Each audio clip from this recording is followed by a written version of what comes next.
teacher Milena here, and with me today brings you the third question of the speaking part of the TOEFL exam. Are you ready to learn the structure of the questions and the hacks to answer it scoring high? Don't forget to like this video, share it with your TOEFL friends, and subscribe to the channel so you don't miss any lessons. Is it TOEFL hacks that you want? I shall now give them to you.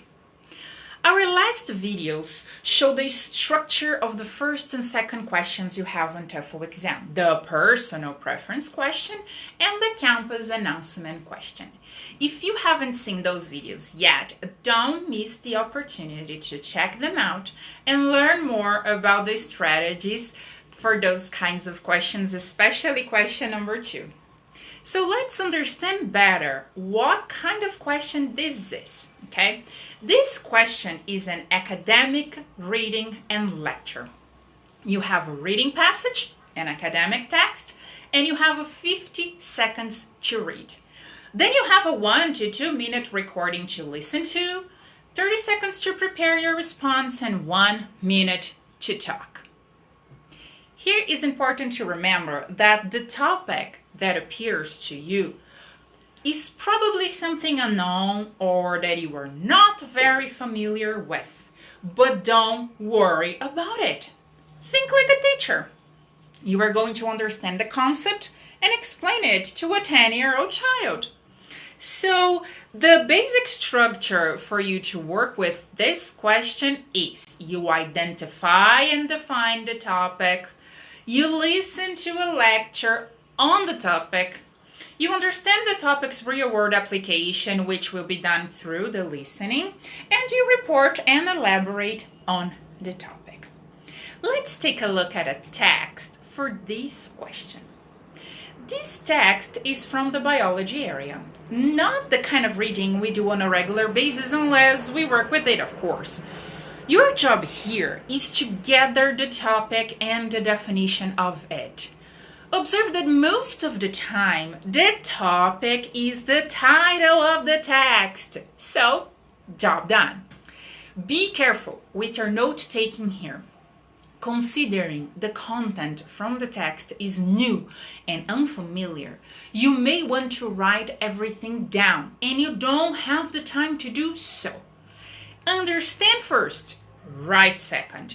You only need the topic and the definition from the text.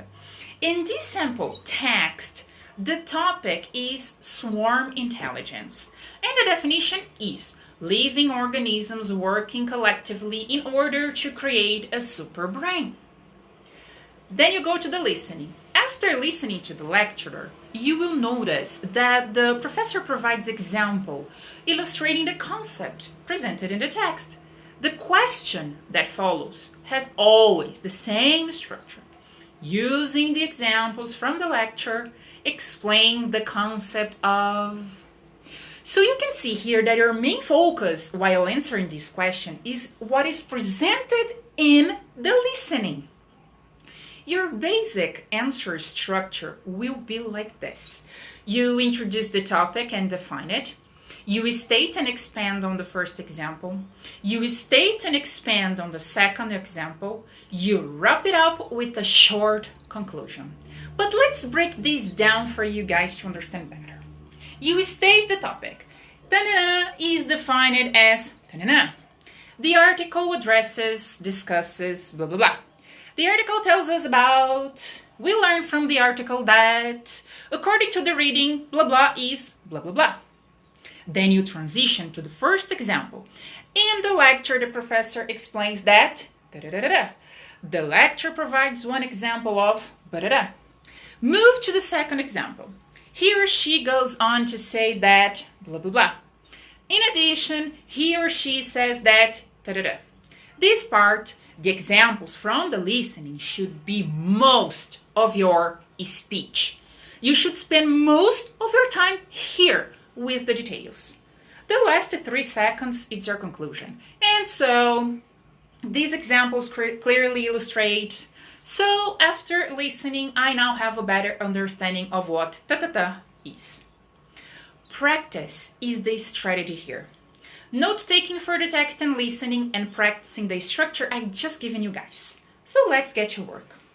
While practicing, one important tool is self-correction. Make sure you record and listen to your answers. Take your time checking the time you used to answer the questions, your pace, intonation, pronunciation. Check if you used transitional words and phrases and if you included a short conclusion. Now that we have already covered questions 1, 2, and 3 for the TOEFL exam speaking session, subscribe to the channel so you don't miss any hacks and strategies for your exam. Like this video and share with your friends that need to discover the TOEFL exam in detail so they can score high. And don't forget, we have advanced grammar lessons every Friday as well. I see you next Tuesday with question number 4, and then we finish our speaking part for the TOEFL exam. See you!